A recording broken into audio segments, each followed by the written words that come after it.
Over in Kauai and here in Honolulu, partly cloudy skies. All right, Ron, over to you. All right, thank you, Kanoa. It's 6:24 right now, and we got a taste of it yesterday. A great event happening out at Iolani School, the inaugural Wounded Warrior Pacific Invitational. One of the sports being played, besides the track and field events and swimming events, is wheelchair basketball. And we welcome to the studio this morning, very proud to have with us, Chief Petty Officer Javier Santiago. Welcome. Thank you. Just your thoughts on being in Hawaii and being a part of this inaugural event. And I talked to the athletes yesterday. They're just tickled to be in the sunshine. Just your thoughts on being a part of this today. It's great. It's great from being here and being in sports and being able to try all different adaptive sports and like push forward and see where my limits are. Yeah. If you don't mind, can I ask you how you were injured in your? I was injured here locally and in Hawaii in H1 in a motorcycle hit and run accident. Oh dear.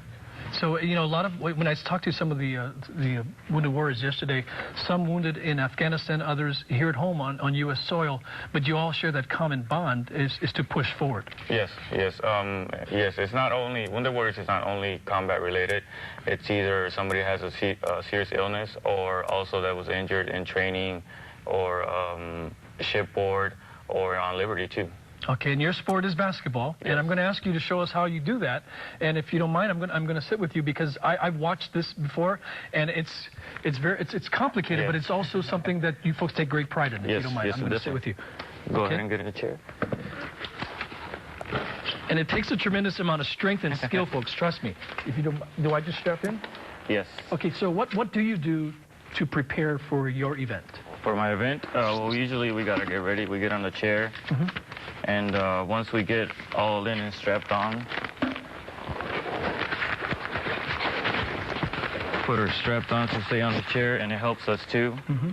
If we have core strength, we can use our core strength to move the chair around with our waist. A skinny fellow before me. But okay, so these are really made for an athlete. Yes. If we could try to see, and you folks, trust me, I've played with wheelchair basketball athletes, and they are tremendously strong. Yes, once you get on the ball, you have to get warming up. You start pushing to warm up. You get your layups to get that blood flowing, and you get shooting.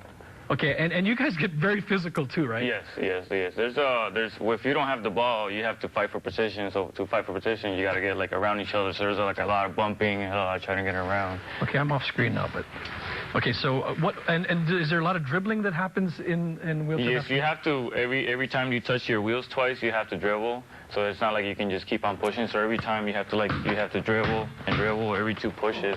You can't just like you can't just keep going. Yes. I did not know that. So you have to dribble. Every 2 times. Yes, it's part of the game. Every two times you touch your wheels. Yep. Someone has it can be a push or it can be a touch or whatever. Other than that, most of the other rules are pretty much the same as regular basketball. Does it make it difficult with your injury? No, actually it makes it a little bit easier because I'm kind of a little bit tighter chair and everything.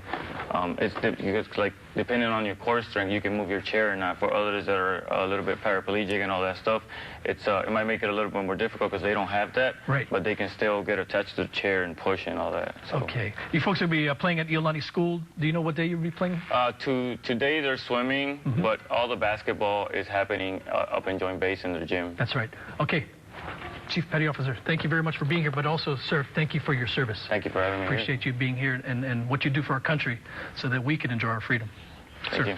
All right, coming up in the 7 o'clock hour, Dr. Kalani Brady will be joining us to answer your viewer medical questions. We ask you to give us a call at 591-4205. Dr. Brady joining us at about 7:20. Again, thank you to all the Wounded Warriors who are here in Hawaii right now, enjoying a part of this invitation, but also sending a message of strength, spirit, and perseverance. We appreciate your service. Hoorah!